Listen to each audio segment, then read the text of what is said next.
বাবা এলান করে দিলেন, ও বাবা বাবা বাবাজিরা, সোনার নবী, দয়ার নবী, মায়ের নবী আমার অমুক কবরস্থানে দাঁড়িয়ে গেছে। ওই কবরস্থানে যাদের আওলাদগণকে দাফন করা আছে তাদের বাড়ি থেকে একজন করে ওরিদ যেন ওই কবরস্থানে দাঁড়াইয়া যায়। আমার নবী ডেকেছে, বাবা যাও। সবাই ছুটে ছুটে একটা কবরস্থানে যাদের মা হোক, বাপ হোক, ভাই হোক, ছেলে হোক, মেয়ে হোক, কেউ না কেউ দাফন করা আছে, ওই বাড়ি থেকে একজন করে নয়, যে যা শুনতে পেয়েছে। একটা ইন্টারেস্টিং ব্যাপার, নবী কবরস্থানে দাঁড়িয়ে আছে, তার মানে কোনো না কিছু ঘটতে চলেছে। আমরা একটু যাই, উপলব্ধি করবো। মুহূর্তের মধ্যে লোকে লোকারণ্য সমস্ত নবীর সাহাবীরা আদর কদর নিয়ে সকলে বাবা নতজানু হইয়া আমার নবীর সামনে দাঁড়াইয়া যায়। আমার নবী এক এক করে ডেকে ডেকে কয়, ও বাবাজিরা, আমি যে কবরের সামনে দাঁড়াইয়া আছি, তোমরা কি বলতে পারো এই কবরটি কার? সমস্ত নবীর সাহাবীরা এক বাক্যে বলেছিলেন, হুজুর আমরা জানি না, হুজুর আমরা বলতে পারবো না এই কবরের মালিক কে, এই কবরে কাকে দাফন করা আছে, আমাদের কেহ নাই। আর এই কবরবাসী মনে হয় আছে কিনা জানা নাই। আমার নবী বলে একটু অপেক্ষা করে দেখি। কিছুক্ষণ অপেক্ষা করার পরই দেখতে পাওয়া গেল একজন সাহাবী এসে কয়, ইয়া রাসূলুল্লাহ, ইয়া হাবিবাল্লাহ, হুজুর দূর থেকে আমরা তাকিয়ে তাকিয়ে দেখি একটা বৃদ্ধ মহিলা, মাজাটাতির মনে হয় মাজাটি ভাঙা, আহারে লাঠির উপরে ভর দিয়ে মাজাটা কুজু করে টুক টুক টুক টুক করি এই কবরে স্থানের দিকে আগাইয়া আসিতেছে। নবী বলছে অপেক্ষা করো, ওই বৃদ্ধ মা জননীকে তোমরা একটু আগাইয়া নিয়ে এসো। মেয়েটা এলো, আসসালাতু ওয়াসসালামু আলাইকা ইয়া রাসূলুল্লাহ, ইয়া হাবিবাল্লাহ, হুজুর আমার উস্তাদ কি আমার বিয়াদবি ক্ষমা করো। হুজুর আপনি বুঝতে পারছেন আমার মাজাটি ভাঙা, আমি ভালো জোরে চলতে পারি না, আমার আসতে বিলম্ব হওয়াতে আপনার কাছে একটু ক্ষমা চাই, মাফ চাই। হুজুর আমার জন্য দোয়া করুন। এইবারে বলুন কিসের জন্য আমাদের ডেকেছেন, একটিবার জানতে চাই। বলছে, ও মা জননী, ও মা জননী, তুমি কি বলতে পারো, তোমার তো বয়স অনেক হলো, তুমি কি বলতে পারো আমি যে কবরের সামনে দাঁড়াইয়া আছি এই কবরটি কার? বলতে পারো? বুড়িমা ডুকরে কেঁদে উঠেছে। আরে একমাত্র শুধুমাত্র কেবলমাত্র আমার বেটা, হুজুর তাকে 10 মাস 10 দিন আমি গর্ভে রেখেছিলাম। হুজুর কত কষ্ট করি তাকে আমি দুনিয়ায় ভূমিষ্ঠ করিয়েছিলাম। আমার একমাত্র সেই বেটা আমার পূর্বে দুনিয়া ছেড়ে চলে গেল। হুজুর বড় কষ্টের কথা, বেদনার কথা হুজুর আমি সহ্য করতে পারি না। হুজুর আমার একমাত্র এটা ছেলে। বেশ, বলো তোমার ছেলে কেমন ছিল দুনিয়ায়? বেটা কেঁদে উঠলো, বুড়িমা কাঁদি আর বলে, হুজুর না না না না না, আমার ছেলেটা ভালো ছিলি, আমার ছেলে তো পুণ্যবান ছেলে, আমার ছেলে ছিল নামাজি ছেলে, আমার ছেলে ছিল উদার প্রাণের ছেলে, আমার ছেলে তো ভালোই আমল করতো দুনিয়ায়। আমার নবী বলেছিলেন, না না না না মা, আমি আমলের কথা জানতে চাই নাই, আর তুমি যে ওর মা হও, ও যে তোমার বেটা হয়, এই মা আর বেটার যে হক আছে, এই হক অনুযায়ী ও মায়ের হক অর্থাৎ তোমার সঙ্গে দুনিয়ায় কেমন আচরণ করেছিল আমি রাসূলে পাক আমি সেটাই জানতে চাই।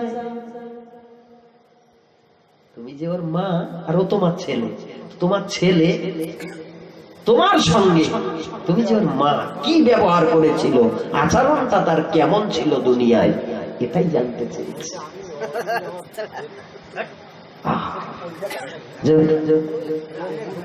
আমার ছেলে খুব ভালো ছিল না, তুমি কিছু লুকাচ্ছ মা। তুমি কিছু লুকাইতেছো, সত্য করে বলো। হুজুর শুনবেন? বলছি ইয়া রাসূলুল্লাহ, ইয়া হাবিবাল্লাহ, হুজুর আমার গর্ভে যখন এই ছেলেটা 6 মাস, ওর পিতাজি দুনিয়ায় আমাকে একা রেখে মারা যায়। হুজুর আমি একা হইয়া গেলাম, আমার যুবতী বয়স, তখন বড় যৌবতী বয়স। হুজুর আমি বিয়ে করলে আমার ছেলের অভাব ছিল না, কিন্তু ওর পিতার কবরে আমি দোয়া করতে যেয়ে বলেছিলাম, আল্লাহ হারে ওর পিতার ঔরাজ্জাত একটা সন্তান আমার গর্ভে আছে, না না না না না, আমি এই সন্তানকে বুকে রেখে আমি দুনিয়ায় আবার মাসতে চাই। বলছে আল্লাহ আমার স্বামীকে জান্নাতবাসী করে দাও, আর আল্লাহ আপনার কাছে আমার একটাই দাবি, আমার গর্ভে যে বাচ্চাটি আছে এই বাচ্চাটি আল্লাহ আপনি পুত্র সন্তান বানিয়ে দেবেন, ওকে আমি বুকে আঁকড়ে রেখি আমি দুনিয়ার জমিনে থাকতে চাই। একটা বেটা সন্তান আমি আল্লাহর কাছে যখন আমি দোয়া করলাম এই ভারাক্রান্ত মন নিয়ে, চোখ ভরা পানি দিয়ে, আল্লাহ বুঝি আমার দোয়াটি মঞ্জুর করে নিয়েছিলেন। 10 মাস 10 দিন পরে যে বাচ্চাটি ভূমিষ্ঠ হলো, আমি দিব্যি দেখতে পেলাম একটা বেটা সন্তান।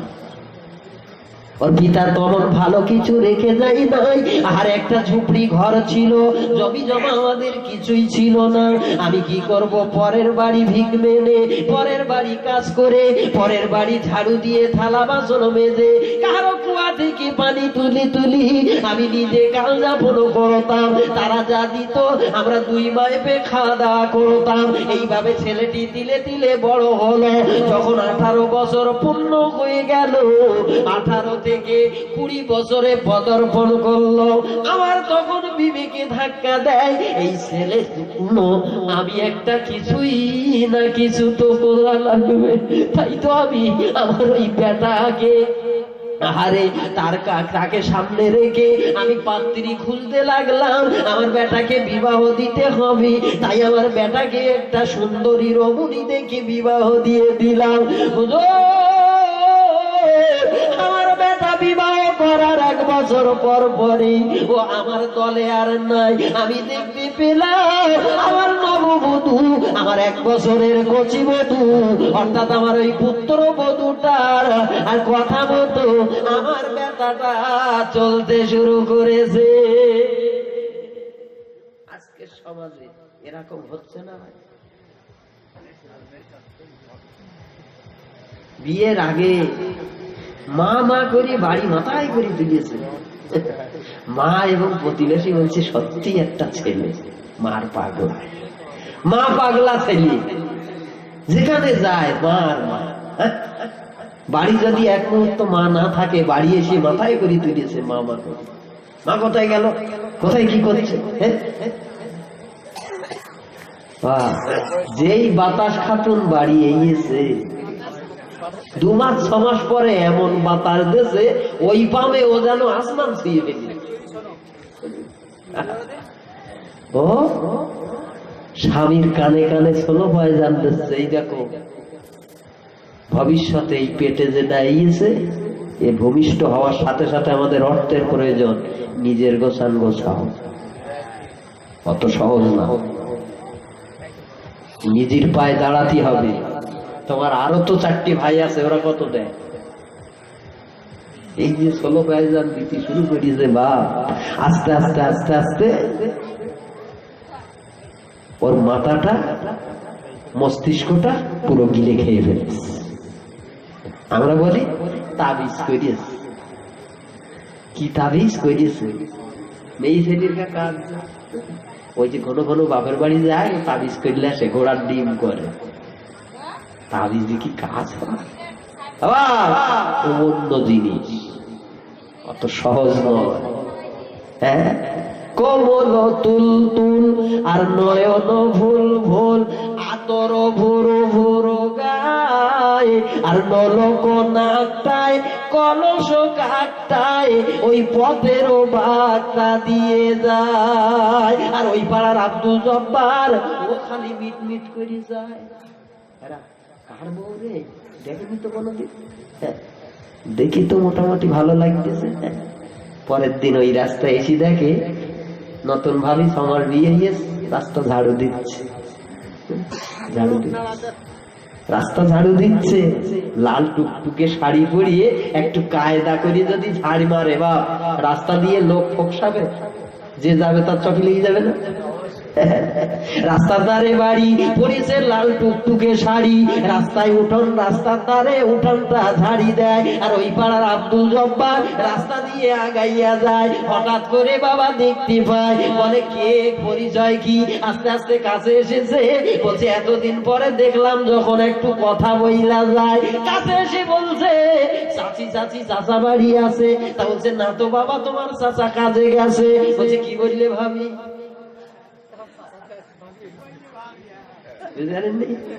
তার মানে ও মনে মনে একিলেছে সুই হয়ে ঢুকবো আর ভাল হয়ে বেরোবো। আজকের মুসলমান ঘরের কন্ডিশন, কালচার এরকম একটা জায়গায়। হ্যাঁ, হায় হায়। আর তাতে অধিক লেগে গেছে মোদি, কি কোরআনের আয়াত ডিলিট করেছে। বলছে কি, তালাক বিল পাশ করে ফেলেছে। তালাক বিল পাশ হয়েছে না? মুসলমান জানো কিছু? তালাক বিল মানে কি? কোরআনের আয়াত কাটতে চায়। কোরআনে বলেছে তোমার বাড়িতে যদি অশান্তি হয়, তোমার পিতা যদি ওই অশান্তি সইতে না পেরে, তোমার বধূর, তোমার বিবির যদি অত্যাচারে অত্যাচারিত হয়ে ওই সংসারে আগুন জ্বলে, তোমার পিতা যদি ডিসিশন দেয় বাবা তুমি তালাক দাও, কিতাবে কথিত আছে সবচাইতে ঘৃণিত হালাল দুইটা জিনিস, একটা হলো ভিক্ষাবৃত্তি আর 2 নম্বর হলো তালাক। এটা ঘৃণিত হালাল, মানে একেবারে শেষ পর্যায়ে তালাক দেওয়া লাগবে। কি গো, ইব্রাহিম নবীর কথা মনে নাই? ইসমাইল আলাইহিস সালাম বসবাস করছে বিবিলি, আর ইব্রাহিম আলাইহিস সালাম এসেছে, এসে দেখে ইসমাইল বাড়ি নাই, বাড়ি বউটা আছে। সালাম দিয়ে বলছে বৌমা ইসমাইল কোথায় গেছে? না, বলছে ইসমাইল কোথায় গেছে? বৌমা বলে নাই। তো বলছে ওই তো বাইরে গেছে। তো তোমরা কেমন আছো? না বাবা খুব ভালো নেই, খুব ভালো চলছে না। এরকম করলে হয়? এই যে একটা সূত্রপাত পেয়েছে। ইব্রাহিম নবী বলছে বেটা, হ্যাঁ ইসমাইল বাড়ি এলে বলবে কি ঘরের চৌকাটাটা যেন পাল্টে দেয়। বাড়ি আসলে বলছে একজন এসেছিল, খুব হ্যাঁ মুখ ভরা দাড়ি, মাথায় পাগড়ি, ভালো জুব্বা জামা গায়ে। তা বলছে কি বললো? তা বলছে আমাদের ওই কেমন চলছে সেগুলো জানা বোঝা করার পরে আমাকে যাওয়ার সময় বললো যে আপনি বাড়ি আসলে আপনাকে বলতে বলেছে ঘরের চৌকাটা পাল্টাতে। বিবি কি সর্বনাশ করেছিস তুই, নিশ্চয়ই আমার পিতার সঙ্গে খারাপ আচরণ করেছিস। আল্লাহর যদি যারা পরিমাণে কেউ কষ্ট দেয়, এমন কোন কথার দ্বারা আল্লাহ যদি নারাজ হয়, ওই রকম কথা যদি কেউ কয়, আমার আব্বা তাকে সহ্য করতে পারে না। ওরে বিবি রে, তোর আচরণে আমার আব্বা এসেছিল, তার নাম হলো জাতির পিতা, যাকে শখ করে ভালোবেসি আমার আব্বা খলিলুল্লাহ উপাধি দিয়েছে। ওই খলিল এসেছিল আমার ঘরে, তুই কি আচরণ করেছিস? আমি যা তোকে দিয়ে দিলাম 3 তালাক। কি বলে বাপ যদি বেটাকে বলে খোকা খুব ভালো না, তুই তালাক দিয়ে দে, তো বেটা উত্তর দিচ্ছে কি বলেন? বলছে আব্বা তুমি আমার মার তালাক দেওয়া, আমি পারবো না। কি বুঝলেন? এটাই তো কালচার। আহা, বুড়িমা জননী বলছে আরে 1 বছর ভালো ভালাইতে গেল, এইবারে আমার বৌমা আমাকে কি কমনে বলে। আমি পাতার গাম পায়ে ফেলে আমার বেটা আরে বাড়িতে যখন আসে ফুসফুস করে ঘরে ডেকে কি বলে, আমার বেটা আমাকে গালমুখ করে, আমাকে কত কথাবার্তা খারাপই কথা বলে, কত গালি গালাজ করে, আমাকে যেন আর সহ্য করতে পারে না। বলছি ইয়া রাসূলুল্লাহ, ইয়া হাবিবাল্লাহ, হুজুর গো, একদিন আমি বাড়ি বারান্দায় বসেছি, আমার বেটা ভর দুপুর বেলা ঘরে চলে এলো। হঠাৎ করে আমার বৌমা আমার বেটার কানে কানি কি যেন বললো, আর আমার বেটা ঘরের থেকে ছুটে এসে সজোরে একটা লাথি আমার পিঠে মেরে দিয়েছে। ইয়া রাসূলুল্লাহ, ইয়া হাবিবাল্লাহ, হুজুর আমি হুমড়িকে বারান্দা থেকে নিচে জমিনে পড়ে গেলাম। আমি উপুর হয়ে পড়েছি বলে আমার নাক মুখ ফেটে রক্ত বার হচ্ছে দরদর করে। আমি ক্ষণেকের জন্য বেহুশ হয়ে গেলাম। আমার যখন হুঁশ ফিরল, আমি হারে দেখি আমার শরীরটা, আমার চেহারাটা রক্তে ভরা, রক্তে রঞ্জিত হয়ে আছে। আমি এই হাত দুইটা এইরকম মুখে ডলে এনে আমি তাকিয়ে দেখলাম আমার দুইটি হাত রক্তে রঞ্জিত হয়ে আছে, আমার দুইটি হাত রক্তে ভরে গিয়েছে। ইয়া রাসূলুল্লাহ, ইয়া হাবিবাল্লাহ, হুজুর আমার ছেলের মারে আমি রক্তাক্ত হলাম বলি ওই হাত দুইটা আমি আর নিচে নামাই নাই। আমি ওই হাত দুইটা ওই অবস্থায় আমার মালিকের দরবারে তুলে দিলাম। মালিক, আমার বেটাকে আমি কিভাবে লালন পালন করেছি, ও মালিক আপনি ছাড়া তো দুনিয়ার কেউ জানে না। আপনি তো আমার বড় সাক্ষী মালিক। আপনি মেহেরবানি করে আমার বেটাকে আপনি শাস্তি দেবেন, তবে আমার চোখের সামনে নয়। আমার বেটা মারা যাওয়ার পরে ও যেন কবরে এর প্রতিদান পেয়ে যায়। আমার রাসূল বলল, মা তোমার দোয়া আল্লাহ কবুল করেছে। খেলা শুরু হয়েছে, কবরে ভীষণ আযাব হইতেছে, তাই তো আমি এখানে দাঁড়িয়ে আছি। আমি ওর পরিচয়টা একটু নিতেছি। শুরু হয়ে গেছে। जैसा करनी वैसा भरनी, ना मानी तो मरोगे दे। जन्नत भी है जहन्नम भी है, ना मानी तो मरोगे दे। জান্নাত আছে জাহান্নাম আছে, এটা অনেকেই মানতে চায় না। যারা মানতে চাও না ফুটু, একবার কবরে প্রবেশ করো। কবরে প্রবেশ করলেই তুমি অনুভব করতে পারবে, বুঝতে পারবে কটা দানের কটা চাল, কেমন আযাব, কেমন গজব। ওই কবরে ঢুকলেই তবে বাবা যাবে রে বাবা। আমার নবী বলে, মা জননী ক্ষমা করে দাও, ও তো তোমারই বেটা। বলছে হবে না, কোনদিন সম্ভব নয়। আমি হুজুর, আমাকে যদি আপনি কাজ করতে বলেন, আমার মাজা ভেঙে গেছে তো কি হয়েছে, আমি আপনার বাড়ি দাসীগিরি করব, আপনাকে কাজ করে অর্থ উপার্জন করে আপনার কাছে দান করে দেব। আপনি আমার বেটাকে ক্ষমা করার কথা বলবেন না, বলবেন না। আমি পারবো না, আমার বেটাকে মাফ করতে পারবো না। মায়ের দিলেতে ব্যথা কখনো দিও না, কখনো দিও না। মায়ের দিলেতে ব্যথা কখনো দিও না, কখনো দিও না।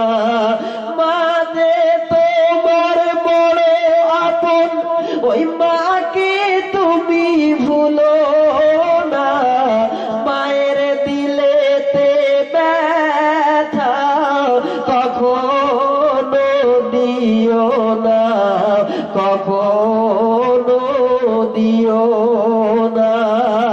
আমার আপনার নবী বলেছিল, মা খেলা শুরু হয়েছে একটা জীবিত ছাগলের। জীবিত অবস্থায় তার গায়ের চামড়াটা যদি ছাড়িয়ে নেওয়া হয়, ও জননী মা, ওই ছাগলটি যেমন আরে রক্তে রঞ্জিত হইয়া ছটপট ছটপট করে, তোমার ছেলে তোমার বেটা কবরের ভিতরে ওই রকম রক্তে রঞ্জিত হইয়া আরে তার ছালটা ছাড়িয়ে নেওয়া আছে, না পারে দাঁড়াতে, না পারে বসতে, না পারে শুইতে, এইরকম আযাবের মধ্যে তোমার বেটাটা আছে। বাড়ি চিৎকার করে, মামা বলে রোনাজারি করে, ও জননী মা তুমি একটিবার ক্ষমা কইরা দাও। মহিলা বলছে হুজুর আমি পারবো না, তবুও বলে কি কষ্ট দিয়েছে, কি ব্যথা দিয়েছে, মায়ের দিলে কি দাগ কেটেছে, তবুও ক্ষমা করতে চায় না। আমার নবী লোকের সরিয়ে দিয়ে একটু দূরে মরুভূমিতে যেয়ে দাঁড়িয়ে ডাইরেক্ট মালিকের কাছে হাত তুলেছে। কি গো বাবা, আমার নবীর হাত তুলতে দেরি আছে, দোয়া কবুল হইতে দেরি আছে? হ্যাঁ, আমার নবী দোয়া চাই, ও রব্বুল আলামিন আল্লাহ আমার কথা তো এই বুড়িমা শোনে না, আমার কথা তো সাহাবীর মা জানে না, শুনতে পায় না, বোঝার চেষ্টা করে না। আল্লাহ আপনার কাছে আমার দাবি, আল্লাহ মেহেরবানি কইরা ওই মহিলার অন্তর চক্ষুটা খুলে দাও। আমরা তো বাহ্যিক দুইটা চোখে দেখি, কিন্তু ইহা ছাড়াও আরেকটা চোখ আছে না নাই? এ আরেকটা চোখ তিনে নেত্র, আমরা পড়েছি তো, তিনটে চোখ মানুষের, আরো একটা চোখ আছে, ওই চোখটা আমাদের খুলতে হবে।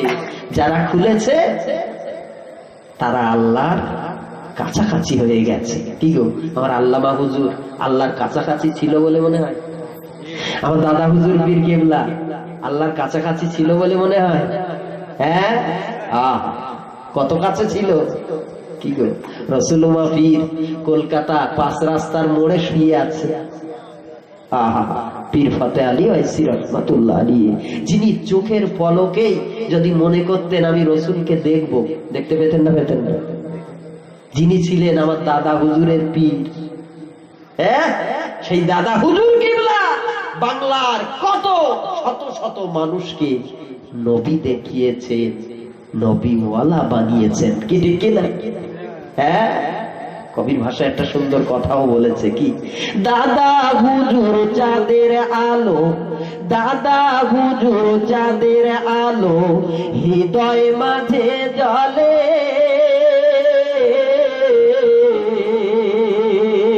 খুশির সাগর উতলে ওঠে ওই ফুরফুরাতে গেলে। দাদা হুজুর চাঁদের আলো, হৃদয় মাঝে জ্বলে, খুশির সাগর উতলে ওঠে ওই ফুরফুরাতে গেলে। যারে কলবের শিলাতে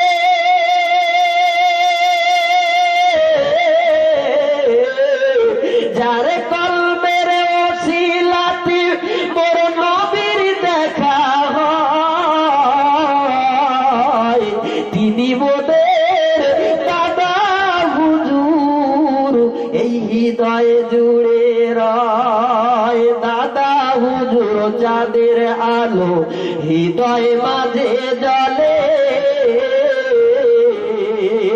খুশির সাগর উতলে ওঠে ওই ফুরফুরাতে গেলে। আমার দাদা হুজুর পীর কিবলা পৃথিবীর জমিনে কি এমন বলেছিল, মাকে ভাত দিও না, পিতাকে ভাত দিও না, সবসময় আমার দিকে এসো? একদিনও বলেছিল? এরকম শিক্ষা কি দিয়েছে আমার আল্লামা হুজুর কিবলা? এরকম শিক্ষা কি দিয়েছে? কটা কথা বলবো, আমার সময় শেষের দিকে, আমি আর বেশি বাড়াতে চাই না। আল্লাহ রসুল আল্লাহর হাবিব দোয়া করার কারণেই দেখতে পাওয়া গিয়েছিল ওই মহিলার 3 নম্বর চোখটি আমার আল্লাহ খুলে দিয়েছে। বলুন সুবহানাল্লাহ। আরো জোরে বলুন, আরো একটু মন খুলে বলুন। আমার নবী দোয়া চেয়েছে, বুড়িমার 3 নম্বর চোখ আল্লাহ খুলে দিয়েছে। রাসূল কবরের নিকটে বুড়িমাকে এনে বলছে, মা তুমি একটু কবরের দিকে তাকাও। বলছে, হুজুর আমি তো তাকিয়েই আছি। বলছে, মা তোমার বাহ্যিক 2টি চোখ তুমি বন্ধ করো, তোমার বাহ্যিক 2টো চোখ তুমি বন্ধ করো। নইলে 3 নম্বর চোখে তুমি দেখতে পাবে না। দুইটা চোখ যখন বন্ধ করে দাঁড়িয়ে গিয়েছে, ওই মা জননী, গর্ভে ধরা মা, পেটে ধরা মা সঙ্গে সঙ্গে দেখতে পেলি আরে কবরের দৃশ্যটা। ওই কবরের ভিতরে একটা জিন্দা ছাগল, তার গায়ের বাবা সমস্ত ছালগুলো জীবিত অবস্থায় যদি ছাড়িয়ে নেওয়া হয়, গাটা যেমন টকটকে লাল রক্তে ভরে যায়, আর সে যেমন ছটফট করতে থাকি, ওই কলিজার টুকরা ছেলে, নিজের প্রাণপ্রিয় ছেলেটা, 2.5 বছর যে ছেলেটির দুগ্ধ পান করিয়েছে, ওই মা জননী দেখতে পায় ছেলেটা কবরের একবারে পাশ একবারে পাশ, গড়াগড়ি খায়, নাও পারে শুইতে, নাও পারে দাঁড়াতে, নাও পারে বসিতে।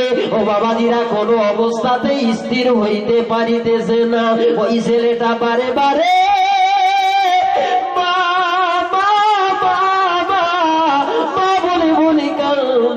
আর বলে, জননী গো, বড় ভুল করেছিলাম, দুনিয়ার জমিনে তোমার উপযুক্ত আরে পাওনাটা আমি বুঝে দিতে পারিনি, তোমার হকটা আমি আদায় করতে পারিনি রে মা। ও মা জননী, আমি আর বড় আদাবে আছি, আমি বড় কদমে আছি রে মা। আজকে রে তুমি যদি আমাকে ক্ষমা না করে দাও গো জননী, আমি জীবনে আর পরিত্রাণ পাবো না, আমার কবরের জীবনটা এইভাবে আযাবের সঙ্গে বেরিয়ে যাবে রে মা। যখন ডুকরে ডুকরে বেটা চোখের সামনে কাঁদবে, মা জননী আর স্থির থাকতে পারলেন না। আমার নবীর সম্মুখে ঝাঁপিয়ে পড়েছে, আমার নবীর কদমে আছাড় খেয়ে পড়েছে। ইয়া রাসূলুল্লাহ, ইয়া হাবিবাল্লাহ, হুজুর আর জীবনে আমি ছেলের উপরে বদদুয়া করতে আর করব না, কি করলে আমার বেটার আযাব মাফ হবে? হুজুর আপনি বলুন। বলছে, তুমি ওর মা, আল্লাহর কাছে যদি একটু ক্ষমা প্রার্থনা করো, আমার আল্লাহ সঙ্গে সঙ্গে ক্ষমা করে দেবে। মায়ের দোয়া বড় দোয়া। মা জননী যেই 2টি হাত তুলে দোয়া করে তেরে সোনার বালিকেরা, সঙ্গে সঙ্গে আল্লাহর আরশে খুশি হয়ে গেল। মায়ের দোয়া কবুল করে নিয়ে মা জননীর বেটাকে আল্লাহ পরিত্রাণ দিল।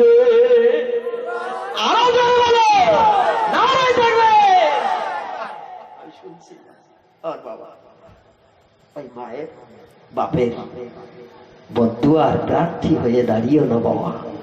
যে কদিন বেঁচে থাকবে মা বাবা, তাদের সেবা করো, যত্ন করো, তাদের সুখে তুমি সুখী হও, তাদের দুঃখে তুমি দুঃখী হও। আমার বাবুজিরা, ওই মা যদি একটু দোয়া চায়, মেল্লা হুজুর বলতেন, জিন্দা মানুষের কাছ থেকে যা কিছু পাওয়া যায় তার চাইতে 70 গুণ বেশি কিছু পাওয়া যায় মৃত মানুষের কাছ থেকে। জোরে বলো। একজন মায়ের দরদি বেটা কে আছে? আমি যাওয়ার বেলায় একটুখানি বলতে চাই, এতিমের মতো আপনাদের মসজিদটি দাঁড়িয়ে আছে, ওই পিতা মাতার পাগল ছেলে কে আছে? আমি একটু জানতে চাই, আজকের এতগুলো মানুষের ভিতরে কার ইমানি আগুন দাও দাও করে জ্বলছে গলি যায়, আমি আজকের একটু দেখতে চাই। সোনামানি কে আছেন মা কবরে, বাপ কবরে? তাদের জন্য একটু দোয়া করার পরে তারা সদকায়ে জারিয়া হিসাবে সওয়াব পাবে। আল্লাহর ঘর এই মসজিদের জন্য কে আছেন আল্লাহর বান্দা, 5,000 টাকা দিয়ে আল্লাহর ঘরে সদকায়ে জারিয়া করে দেবে। একটা সোনামানি যে আমি 5,000 টাকা আপনার এই মসজিদে দিলাম, আমার মা আমার বাপ খুব কষ্ট করেছে, তারা থাকলে ওরকম কত 5,000 টাকা চলে যেত। আজকে আল্লাহর হস্তে আমি বাটুল ডাঙ্গার এই মসজিদটা খুব ছোট ছিল, আমি দেখলাম পরে কেটে একটু বাড়ানো হয়েছে, খুব ভালো লাগছে, অনেক কাজ হবে। আল্লাহর ঘর, আমাদের ঘর কত চাকচিক্যমান করেছি, আল্লাহর ঘরটা একটু সহযোগিতা যদি করি, আল্লাহ আমাদের কবর নামিও ঘরটা আল্লাহ সুখে ভরে দেবে। এরকম কেউ পাগল আছেন? অনেকে দিয়েছেন আগামী বছরে জলসার জন্য, আমি মসজিদের জন্য একটুখানি হাত পেতেছি। আছেন কোন বাপ যে আমি 5,000 টাকা ইনশাআল্লাহুল আজিজ, আপনি একদিনে পারেন 5 দিন ধরে দেবেন, আপনি 1 মাস 2 মাস 6 মাস ধরে দেবেন, আপনার সুবিধা মতো দেবেন। আল্লাহর ঘরের জন্য কি আছেন আল্লাহর পাগল, কি আছেন আল্লাহর নবীর দিওয়ানা, আল্লাহর রাস্তে এই বাৎসরিক ইসালের সব মাহফিলে একটাবার একটুখানি হাতটা তুলে আপনি সাক্ষ্য থেকে যান, শয়তানের কলিজায় লাথি মেরে, যে আমি আমার মা বাপের জন্য 5,000 টাকা দেব ইনশাআল্লাহ। আছেন একজন একটা লোক আল্লাহর রাস্তে পরকালের কথা ভেবে একটা লোক 5,000 টাকা দেবে? এরকম একজন ব্যক্তিত্ব কে আছে কার কলিজায় পিতা মাতার কথা একটু স্মরণ হয়েছে, বাবা নিজের জন্য সদগায় জারিয়া হবে, মা বাপের কবরের আযাব মাফি হবে? এরকম কেউ আছেন? বা 5,000 টাকা আমি দাবি করছি।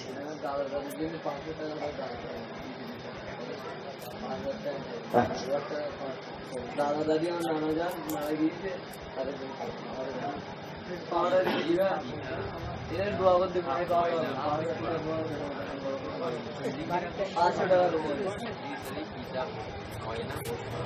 ইদ্রিস আলী পিতা ময়না, ঘোষপাড়ায় বাড়ি, তাই তো? হ্যাঁ, তিনি টাকা দিয়েছেন। নারে দেখবে, আল্লাহ কবুল করুন। আর আমার এই দাদা দাদি নানা নানির নামে এর আগেও বোঝায় দিয়েছে, ফের 500 টাকা আবার। কি নাম? ইমরান। আব্বার নাম ইদ্রিস গাজী, তার নামে 500 টাকা। আল্লাহ কবুল করুন, আল্লাহ এই দানকে মঞ্জুর করুন। আমার সোনা মানিকের আল্লাহ এ দানের সুবাদে আল্লাহ তাদের কবরের আযাব আপনি মাফ করে দিন, আল্লাহ কবরে শান্তির ঘুম পাড়িয়ে দিন। আল্লাহর রাস্তে আমি দাবি রেখেছি, হয়তো ওরকম ধনী মানুষ নাই, আর ধনী যারা এরকম জলসায় খুব একটা আসতে চায় না, তবু তার মধ্য দিয়ে 500 করে টাকা একটুখানি, আমি বেশি চাই নাই, 500 এইরকম 1 হাত 500 করে টাকা, তিলে তিলে তাল হয়। আল্লাহর রাস্তে আল্লাহর কোরআন 30 পারা, আমি একটুখানি আল্লাহর কোরআনের প্রথম পারার 1 নম্বর পারার বরকত নেওয়ার জন্য একটা মালিক আছেন যে আমি 500 টাকা, ওই যে ভাই নাম না আমার বাবু আলী ভাই, আল্লাহ থাকতে পারে নাই, আল্লাহ তোমার দিওয়ানা, তোমার ঘরের দিওয়ানা, তোমার নবীর ঘর, তোমার নবীর দিওয়ানা, আল্লাহ দিন ইসলামের দিওয়ানা সেজে আল্লাহ কোরআন শরীফের 1 নম্বর পারার বরকত নেওয়ার জন্য 500 টাকা বলেছে, আল্লাহ আপনি কবুল করেন।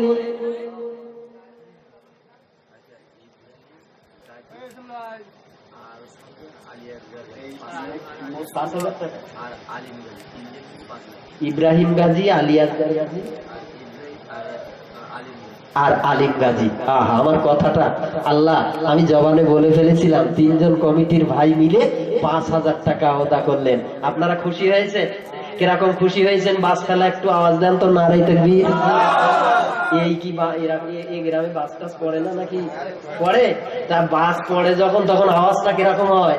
বাবা একটু গগন ভেদি আওয়াজ দেন, নারে তাকবীর। আমার 3 জন সোনা মানিক ভাই 5,000 টাকা বলুন মারহাবা। আহারে সোনার মানিক এইখানেতে ছিল, আর ছিল না ছিল রে আল্লাহ, এই দানে বোঝা গেল। ও গো বাড়ি দোয়া করি দরবারে তোমার, সোনার মানিকদের সংসারেতে আযাব গজব দিও না। আসাদুল গাজী, আশারুল গাজী, আল্লাহ থাকতে পারে না, কোরআন শরীফের 2 পারার বরকত নেওয়ার জন্য 500 টাকা বলেছি, আল্লাহ কবুল করুন, এ দানকে মঞ্জুর করুন। মুস্তো ভাই কোরআন শরীফের 3 পারার বরকত আল্লাহ তার নসিব করে দিন, ফের 500 টাকা বলেছে, বলুন মারহাবা। খুশবু খুশবু मीठा मीठा, खुशबू खुशबू मीठा मीठा, तेरे नबीजीर नाम रोजा फूलेर बागान, रोजा फूलेर बागान। अल्लाहुम्मा सल्ली आला सय्यिदिना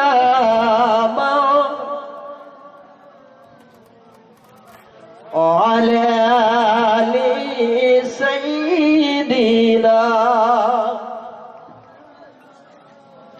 আলহামদুলিল্লাহ ইতি করলাম, ব্যালেন্সটা আমার ভাই হাসিবুর রহমানের ঘাড়ে দিয়ে গেলাম। আমার ভাই নির্দিষ্ট টাইমে আসার জন্য ধন্যবাদ। আমার জন্য খাস করে দোয়া করুন। যা কিছু বললাম আমলের স্বার্থে বললাম। ভালো যদি কোরআন হাদিস অনুপাতে যেগুলো ভালো আল্লাহ বলিয়ে নিয়েছে আমল করবেন, খারাপিগুলো আল্লাহ যেন সকলের ব্রেন থেকে ডিলিট করে দেয়। আল্লাহ আমাদের শোনা জানার চাইতে বেশি বেশি পরিমাণে নেক আমাল করার তৌফিক দিন। সকলে কোন আমিন। আসসালামু আলাইকুম। আপনারা আমাকে একটু সালাম দিবেন। তার আগে একটা কথা, ছোট্ট কথা, আমি খবে পেয়েছি, মানে স্বপ্নে পেয়েছি বেশ কয়েক মাস আগে। আমি নিজেও ওই পেশেন্ট ছিলাম।